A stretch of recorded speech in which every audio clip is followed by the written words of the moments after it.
This is only a drill. Researchers with Portland State University are using a simulation to figure out what would happen to Oregon's soil if the big one hits. Fox 12's Brian McMillan shows us how it works.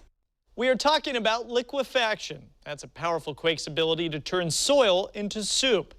And because we're so close to the Columbia and Willamette, we are especially prone to liquefaction. So scientists wondered, what if we could make the soil a little bit more sturdy? PSU brought in a machine that they call a T-Rex on loan from the University of Texas at Austin for the first field test in the U.S. It simulates an earthquake and can measure changes in the soil using above-ground sensors.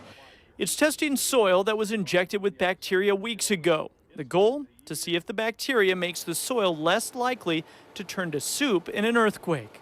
If it is effective, it could be a game changer because we can mitigate liquefaction with much reduced costs and with potentially a lot more effectiveness in the type of soils that we have in here. Of course, a powerful quake could cause extensive damage to bridges and roads, but powerful quakes can cause fallout you might not expect. For example, oil spills. That's because 90% of the state's fuel supply is sitting on unstable soil.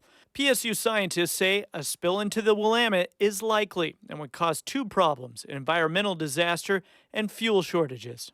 In case of a larger earthquake, if the tanks break, the having access to energy, recovery, and just the economic impact that would have in Oregon is huge.